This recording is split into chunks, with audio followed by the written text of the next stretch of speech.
Delhi municipal corporation act അല്ലെങ്കിൽ DMCA act 2022 എന്ന് പറയുന്നത് റീസെൻ്റ് ആയിട്ട് നമ്മുടെ ലോക്സഭയും രാജ്യസഭയും ഒക്കെ പാസ്സാക്കിയിട്ടുള്ള ഒരു നിയമമാണ്. അപ്പോൾ ഈ ഒരു നിയമം ഫെഡറലിസത്തിൻ്റെ ഒരു ചാലഞ്ച് ആണെന്നുള്ള രീതിയിലുള്ള ചർച്ചകൾ വരുന്നുണ്ട്. അതുമായി ബന്ധപ്പെട്ട എഡിറ്റോറിയലും വരുന്നുണ്ട്. അപ്പോൾ എന്താണ് ഈ ഒരു ഡൽഹി മുനിസിപ്പൽ കോർപ്പറേഷൻ ആക്ട് എന്നുള്ളതും എങ്ങനെയാണ് അത് ഫെഡറലിസത്തിന് ഒരു ചാലഞ്ചായി മാറുന്നതും എന്നുമാണ് നമ്മൾ മനസ്സിലാക്കേണ്ടതായിട്ടുണ്ട്. കാരണം ചാലഞ്ചസ് ടു ഫെഡറലിസം എന്നുള്ളത് GS2 സ്പെസിഫിക് ആയിട്ട് നമ്മുടെ സിലബസിൽ കൊടുത്തിട്ടുള്ളതാണ്. അപ്പോൾ അതിൻ്റെ ഒരു ചോദ്യമായിട്ട് നമുക്കിതിനെ ബന്ധപ്പെടുത്താൻ വേണ്ടി പറ്റും. അപ്പോൾ ഈ ഒരു DMCA ആക്ട് അല്ലെങ്കിൽ ഡൽഹി മുനിസിപ്പൽ കോർപ്പറേഷൻ ആക്ടിൽ നമ്മൾ ശ്രദ്ധിക്കേണ്ട കാര്യം എന്ന് വെച്ചാൽ ഡൽഹിക്ക് ഒരു സ്പെഷ്യൽ സ്റ്റാറ്റസ് ആണുള്ളത്.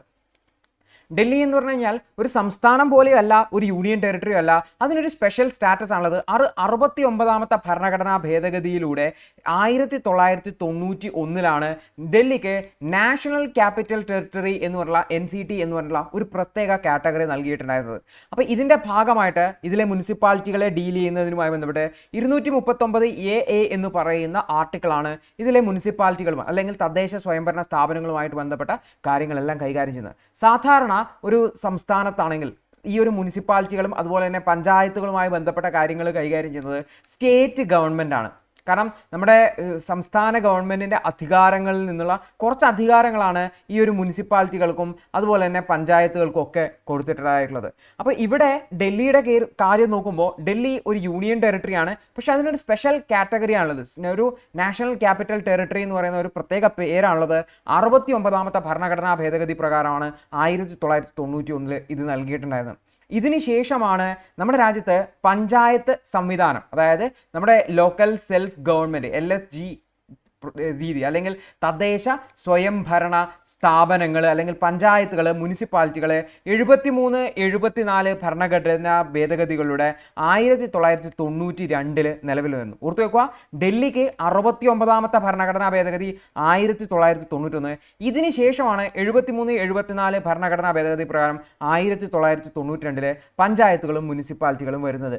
അപ്പോൾ ഡൽഹിയിലെ ഈ ഒരു ആർട്ടിക്കിൾ 239AA ആണ് ഇതുമായി ബന്ധപ്പെട്ട കാര്യങ്ങൾ, അതായത് ഈ ഒരു മുനിസിപ്പാലിറ്റികളുമായി ബന്ധപ്പെട്ട കാര്യങ്ങൾ കൈകാര്യം ചെയ്യുന്നതെങ്കിൽ ഈ ഒരു 1992 നടന്ന ഭരണഘടനാ ഭേദഗതി പ്രകാരം പാർട്ട് 9A നമ്മുടെ മുനിസിപ്പാലിറ്റികളുമായി ബന്ധപ്പെട്ട കാര്യങ്ങൾ പറയുന്നത്. പാർട്ട് 9 പഞ്ചായത്തുകളും പാർട്ട് 9A മുനിസിപ്പാലിറ്റികളുമായി ബന്ധപ്പെട്ട കാര്യങ്ങളാണ് കൈകാര്യം ചെയ്യുന്നതായിട്ടുള്ളത്. അപ്പോൾ സ്വാഭാവികമായിട്ട് നമുക്ക് പറയാൻ വേണ്ടി പറ്റും 1991 വന്നതിന് ശേഷമാണ് ഈ ഒരു പാർട്ട് 9A വന്നിട്ടുള്ളത് എന്നുള്ളത്. അപ്പം നിലവിൽ ഇത്തരത്തിൽ ഒരു നിയമം സെൻട്രൽ ഗവൺമെൻറ് കൊണ്ടുവരാനുള്ള കാരണം ഓർത്തു വെക്കുക, നമ്മൾ ഓൾറെഡി പറഞ്ഞു സ്റ്റേറ്റിൻ്റെ കീഴിലാണ് മുനിസിപ്പാലിറ്റി വരാറുള്ളത്, സ്റ്റേറ്റിൻ്റെ കീഴിലാണ് മുനിസിപ്പാലിറ്റി വരിക. പക്ഷേ ഇവിടെ ഡൽഹിയുടെ കേസ് വരുമ്പോൾ അത് മുനിസിപ്പാലിറ്റി സെൻട്രൽ ഗവൺമെൻറ്റിൻ്റെ കയ്യിൽ വരുമോ സ്റ്റേറ്റ് ഗവൺമെൻറ്റിൻ്റെ കയ്യിൽ വരുമോ എന്നുള്ളതാണ് ആദ്യത്തെ ഡിസ്പ്യൂട്ട്. നിലവിൽ ഇതുവരെ സ്റ്റേറ്റ് ഗവൺമെൻറ്റിൻ്റെ കയ്യിലാണ് സംഭവം ഉണ്ടായിരുന്നത്. കാരണം പഞ്ചായത്തുകളും മുനിസിപ്പാലിറ്റികളും 73-74 ഭരണഘടനാ ഭേദഗതി പ്രകാരം സ്റ്റേറ്റ് ഗവൺമെൻറ്റിൻ്റെ കീഴിലാണ്. ഡൽഹിയിൽ ഒരു സ്വന്തമായിട്ടുള്ള ഒരു ഗവൺമെൻറ് ഉണ്ടെന്നറിയാം. പക്ഷേ നിലവിൽ ഇത്തരത്തിലുള്ള ഒരു പുതിയ ആക്ട് കൊണ്ടുവരുന്നതിനാണ് ഡൽഹി മുനിസിപ്പൽ കോർപ്പറേഷൻ ആക്ട് എന്ന് പറഞ്ഞിട്ടുള്ള ഒരു പുതിയ ആക്ട് കൊണ്ടുവരുന്നതിന് വേണ്ടി ഗവൺമെൻറ് പറഞ്ഞിരിക്കുന്ന കാര്യം ആർട്ടിക്കിൾ 239AA എന്ന് പറയുന്ന ആ ഒരു ആർട്ടിക്കിളിൻ്റെ കാര്യമാണ്. അപ്പോൾ ഈ ഒരു ആർട്ടിക്കിൾ 69ാമത്തെ ഭരണഘടനാ ഭേദഗതി പ്രകാരം 1991 ആഡ് ചെയ്തിട്ടുണ്ടായിരുന്നത്. ഈ ഒരു ഭരണഘടനാ ഭേദഗതി പ്രകാരം ഡൽഹിയെ സംബന്ധിച്ചുള്ള ഏത് വിഷയത്തിൽ നിയമം ഉണ്ടാക്കാനുള്ള അധികാരവും ആർക്കാണുള്ളത്? സെൻട്രൽ ഗവൺമെൻറ്റിനാണ് ഉള്ളതെന്ന്. ഏത് വിഷയത്തിൽ നിയമം ഉണ്ടാക്കാനുള്ള അധികാരവും സെൻട്രൽ ഗവൺമെൻറ്റിന് ലഭിക്കുന്നുണ്ട് എന്ന് ഓർത്തു. അപ്പോൾ പഞ്ചായത്തുകളെയും മുനിസിപ്പാലിറ്റികളെയും സംബന്ധിച്ചുള്ള നിയമം ഉണ്ടാക്കാനുള്ള അധികാരം ആർക്കുണ്ട്? സെൻട്രൽ ഗവൺമെൻറ് ഉണ്ട് എന്ന് പറഞ്ഞിട്ടാണ് സെൻട്രൽ ഗവൺമെൻറ് ഈ ഒരു ആക്ട് കൊണ്ടുവന്നത്. അപ്പോൾ ആക്ച്വലി ഈ ഒരു ആക്ട് പ്രകാരം അവിടുത്തെ മുനിസിപ്പാലിറ്റികൾ 3 മുനിസിപ്പാലിറ്റികളെ മേർജ് ചെയ്യുന്നതിന് വേണ്ടിയിട്ടും സീറ്റുകളുടെ എണ്ണം കുറക്കുന്നതിന് വേണ്ടിയിട്ടും ഒക്കെയാണ് സെൻട്രൽ ഗവൺമെൻറ് ശ്രമിച്ചിട്ടുള്ളത്. അപ്പോൾ ആക്ച്വലി ഇത് ഫെഡറലിസവുമായിട്ട് എങ്ങനെ ബന്ധപ്പെട്ടിരിക്കുന്നു എന്ന് നോക്കാം. ആക്ച്വലി ഫെഡറലിസം എന്ന് പറഞ്ഞു കഴിഞ്ഞാൽ നമ്മുടെ രാജ്യത്ത് സെൻട്രൽ ഗവൺമെൻറ് ഉണ്ട്, അതുപോലെ തന്നെ വിവിധ സ്റ്റേറ്റ് ഗവൺമെൻറ്റുകളുണ്ട്.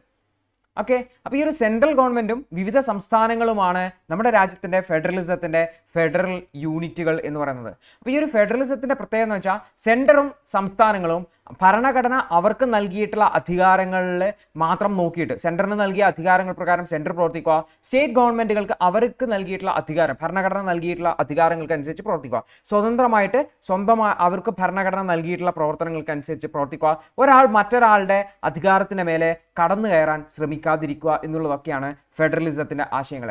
പക്ഷേ ഇവിടെ വളരെ കൃത്യമാണ്, സെൻട്രൽ ഗവൺമെൻറ് ഡൽഹി ഗവൺമെൻറ്റിൻ്റെ അധികാരത്തിൻ്റെ മേലെയാണ് കടന്നു കയറാൻ വേണ്ടി ശ്രമിക്കുന്നത്. പക്ഷേ ഡൽഹി എന്ന് പറഞ്ഞാൽ ഒരു പൂർണ്ണമായിട്ടും ഒരു സംസ്ഥാന പദവിയുള്ള പ്രദേശമൊന്നുമല്ല, അത് നാഷണൽ ക്യാപിറ്റൽ ടെറിട്ടറി എന്ന് പറഞ്ഞിട്ടുള്ളതാണ്. പക്ഷേ അവിടെ ഒരു ഗവൺമെൻറ് ഉണ്ട് എന്നുള്ളതൊരു സത്യമാണ്. അപ്പോൾ സെൻട്രൽ ഗവൺമെൻറ് ഡൽഹിയിലുള്ള ഗവൺമെൻറ്റിൻ്റെ അധികാരത്തിന് മേലെ കടന്നു കയറാൻ ശ്രമിക്കുകയും അവിടുത്തെ പഞ്ചായത്തുകളെയും മുനിസിപ്പാലിറ്റിയെയും കേന്ദ്ര ഗവൺമെൻറ് താല്പര്യത്തിനനുസരിച്ച് ക്രമീകരിക്കാൻ ശ്രമിക്കുകയാണ് ഈ ഒരു നിയമത്തിലൂടെ ചെയ്യുന്നതായിട്ടുള്ളത്. അപ്പോൾ നമ്മൾ മനസ്സിലാക്കേണ്ട കാര്യം എന്ന് വെച്ചാൽ, ഇതൊരു ഫെഡറലിസത്തിൻ്റെ, സെൻട്രൽ ഗവൺമെൻറ് അവരുടെ അധികാരം വർദ്ധിപ്പിച്ചിട്ട് അവർ ഫെഡറൽ യൂണിറ്റുകളുടെ മേലെ, അവരുടെ ഫെഡറൽ യൂണിറ്റുകളുടെ അധികാരത്തിന് മേലെ കടന്നു കയറാൻ ശ്രമിക്കുന്നതാണ്.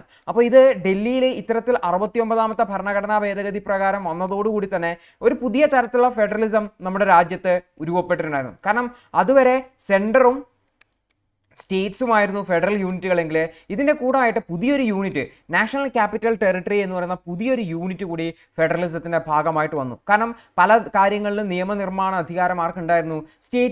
അവിടുത്തെ സ്റ്റേറ്റ് ഗവൺമെൻറ് അല്ലെങ്കിൽ അവിടുത്തെ നാഷണൽ ക്യാപിറ്റൽ ടെറിട്ടറി ഗവൺമെൻറ് ഉണ്ടായിരുന്നു. അപ്പോൾ ഇതൊരു ഫെഡറലിസത്തിൻ്റെ ഒരു പുതിയ തുടക്കമായിരുന്നു. അപ്പോൾ നമുക്ക് വേണമെങ്കിൽ ഡൽഹി നമ്മുടെ ഫെഡറൽ യൂണിറ്റിൻ്റെ, ഫെഡറൽ സിസ്റ്റത്തിൻ്റെ ഭാഗമാണെന്ന് പറയാം. പക്ഷേ ഇപ്പോൾ ഈ ഒരു Delhi municipal corporation act DMCA 2022 പ്രകാരം ഇത്തരത്തിൽ മുനിസിപ്പാലിറ്റികളെ ക്രമീകരിക്കുന്നതിന്, മുനിസിപ്പാലിറ്റികളുടെ സംബന്ധിച്ച നിയമനിർമ്മാണ അധികാരം സെൻട്രൽ ഗവൺമെൻറ് ആർട്ടിക്കിൾ 231A പ്രകാരം ഏറ്റെടുക്കുന്നത് വഴി അത് സ്വാഭാവികമായിട്ടും ഈ ഒരു സ്റ്റേറ്റ് ഗവൺമെൻറ് അല്ലെങ്കിൽ ഡൽഹി ഗവൺമെൻറ് അധികാരത്തിന് മേലെ കടന്നു കയറുന്നതാണ്. അപ്പോൾ ഇവിടെ ഒരു ക്രിറ്റിസിസം പറയുന്നത് ഈ 239AA എന്ന് പറയുന്നത് 1991 വന്ന ഒരു പ്രൊവിഷനാണ്. അതായത് എന്താണ് പ്രൊവിഷൻ? അതായത് ഡൽഹിയെ സംബന്ധിച്ചുള്ള എന്ത് വിഷയത്തിലും നിയമനിർമ്മാണ അധികാരം സെൻട്രൽ ഗവൺമെൻറ് എടുക്കാം എന്നുള്ള ഒരു പ്രൊവിഷനാണ്. അതിനുശേഷമാണ് 1992 73ാമത്തെയും 74ാമത്തെയും ഭരണഘടനാ ഭേദഗതി പ്രകാരം പാർട്ട് 9A പ്രകാരം മുനിസിപ്പാലിറ്റികളെ സംബന്ധിച്ചുള്ള തീരുമാനങ്ങൾ എടുക്കാനുള്ള അധികാരം സ്റ്റേറ്റ് ഗവൺമെൻറ്റുകൾക്കാണെന്ന് പറയുന്നത്. അപ്പോൾ കുറച്ചുകൂടി സ്പെസിഫിക് ആയിട്ട് ഇതിൽ പറയുന്നുണ്ട് സ്റ്റേറ്റ് ഗവൺമെൻറ്റുകൾക്കാണ് അധികാരം എന്നുള്ളത്. പക്ഷേ ഈ ഒരു കാര്യത്തെ മൈൻഡ് ചെയ്യാതെ പഴയതായിട്ടുള്ള ഈ ഒരു കാര്യത്തെ പറഞ്ഞുകൊണ്ടാണ്, ആർട്ടിക്കിൾ 239AA പറഞ്ഞുകൊണ്ടാണ് സെൻട്രൽ ഗവൺമെൻറ് ചെയ്യുന്നത്. അത് ഈ ഒരു ഫെഡറലിസത്തിനെതിരെയുള്ള ഒരു വയലേഷനാണ്. സെൻട്രൽ ഗവൺമെൻറ് അവരുടെ അധികാരം വർദ്ധിപ്പിക്കാൻ ശ്രമിക്കുകയും സെൻട്രൽ ഗവൺമെൻറ് താല്പര്യത്തിനനുസരിച്ച് വാർഡുകളുടെയും മറ്റുമൊക്കെ രൂപീകരണം ചെയ്യുക, സെൻട്രൽ ഗവൺമെൻറ് രാഷ്ട്രീയ പാർട്ടികളുടെ താല്പര്യത്തിനനുസരിച്ച് ഈ വാർഡുകളുടെ രൂപീകരണം ഒക്കെ ചെയ്യാൻ വേണ്ടിയിട്ടാണ് ഇത് ചെയ്യുന്നത് എന്നുള്ള ക്രിറ്റിസിസമാണ് ഒക്കെ വരുന്നതായിട്ട്. പൊളിറ്റിക്കൽ ആയിട്ടുള്ള ഇൻട്രസ്റ്റിന് വേണ്ടിയിട്ട് ഇത്തരത്തിലുള്ള സെൻട്രൽ ഗവൺമെൻറ് ഫെഡറലിസത്തെ ചോദ്യം ചെയ്യപ്പെടുകയാണ്, ഫെഡറലിസത്തിനെ വില വയ്ക്കാതിരിക്കുകയാണ് എന്നുള്ള രീതിയിലുള്ള ആക്ഷേപങ്ങളും വരുന്നുണ്ട്. അപ്പോൾ നമ്മൾ മനസ്സിലാക്കേണ്ട കാര്യം എന്താണ്? നമ്മൾ മനസ്സിലാക്കേണ്ട കാര്യം ഈ ഒരു ആക്ട് എന്താണെന്നും അതിലെ പ്രൊവിഷൻ എന്താണെന്ന് മനസ്സിലാക്കുക. അതെങ്ങനെയാണ് ഫെഡറലിസത്തിൻ്റെ ഒരു ചാലഞ്ചായി വരുന്നത് നോക്കുക. കാരണം UPSCക്ക് വേണമെങ്കിൽ ഇതൊരു പ്രിലിമിനറി ക്വസ്റ്റൻ ആയിട്ട് ചോദിക്കാം, അല്ലെങ്കിൽ മെയിൻസിനെ ഫെഡറലിസത്തിൻ്റെ ചാലഞ്ചസ് എന്നുള്ള രീതിയിൽ തന്നെ ചോദിക്കാവുന്നതാണ്. അപ്പോൾ ഇത് നമ്മുടെ മനസ്സിൽ ഉണ്ടാവേണ്ടതായിട്ടുണ്ട്.